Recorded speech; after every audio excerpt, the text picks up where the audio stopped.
Good morning, Pipers. Sonoran Slinger here. I had this little thing floating around in my head because my YouTube feed is just suddenly full up of videos of this topic, so it got me thinking and about my own experiences, right?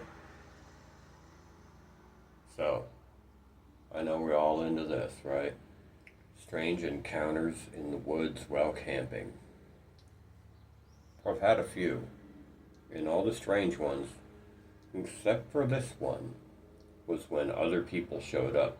It's my opinion, you got nothing to worry about more in the woods than other people, especially when it's dark out and there's no one else camping around you that you know of.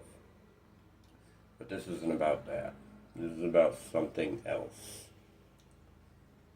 The first housekeeping. Got my Dagner cob. It's full of Mac Baron Symphony. Key to Mac Baron Symphony, let it get crispy. For real. Get that casing to screw off somewhere, and then it's amazing. Here we go.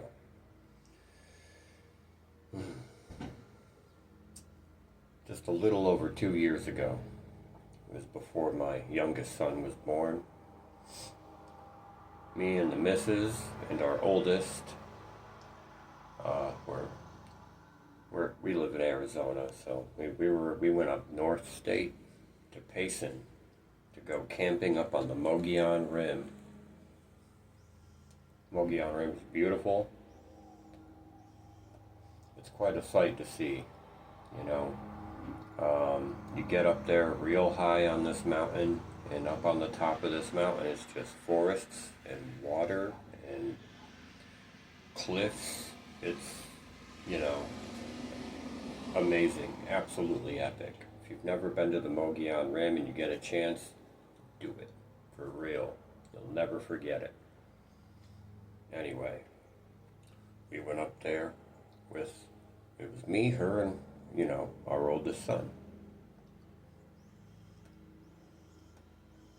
Setting up camp. It's starting to get dark out, so I make some food. Everybody eats. We're all sitting by the fire. And eventually we decide it's time to go to bed. We don't tent camp. At the time, we were actually, we had put the seats down in the back of the Jeep. And, me, her, and our son were all in the back end of the Jeep on this nice comfy sleeping pad. I'm an early bird. I get up between 3 and 4 no matter what. So I got up at 3. And I go and I, didn't have much time the night before to gather wood, so I was out walking around maybe 200 or 300 yards away from camp. Not too far, but definitely in earshot. Gathering wood to start my coffee and look at the stars, and maybe as the sun peeks up to look over the rim down at everything in the vast green forests. So around 6 o'clock is coming, the sun's starting to peak up a bit. Starting to be able to see around me better. I hear my girl scream, and I start running like crazy back to camp.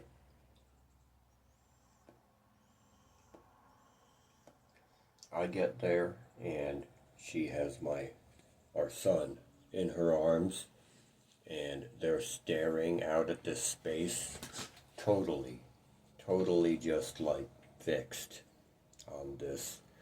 There was this fallen tree that's been there. It's got this big root ball sticking up, and the sun was behind it. So the sun here, out here, the root ball like here.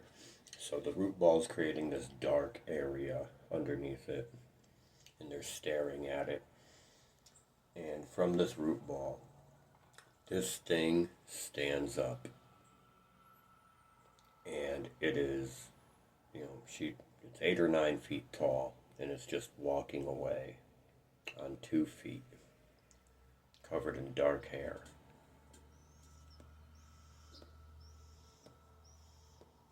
She tells me that while she was preparing the fire pit area to cook breakfast, she noticed our son playing hide and seek, not by himself, but he was being coaxed in closer and closer to this thing.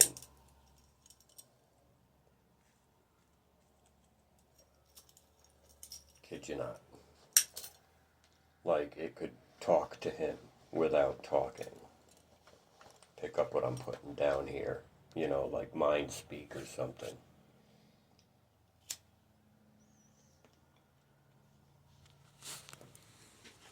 So, we didn't spend another night.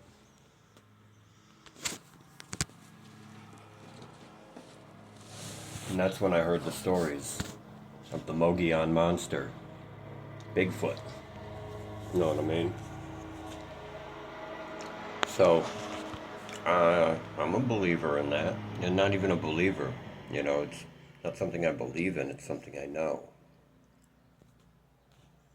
I don't need a blind faith just to be like, hey, we're not the only things out here. You know? And on that topic, I'm not on the, it's just some dumb ape-like creature, not some animal. It had the face of a human. It had a human face. Picture that, alright? Think of Bigfoot in your head. But then get rid of the ape-like face and replace it with a rugged, nature-worn human face.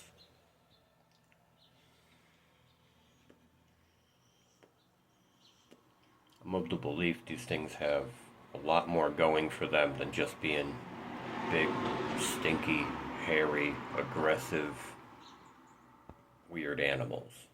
I don't think they're that. I think they're a lot more than that.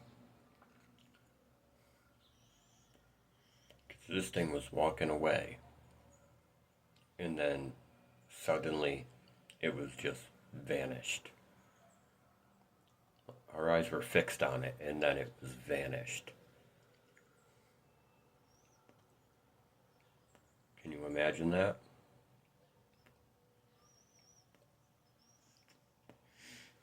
Some sort of weird interdimensional wild man that totally exists. Totally exists. This isn't Santa Claus. This isn't the Easter Bunny or the Tooth Fairy. This is what the Native Americans, some of them called Sabe.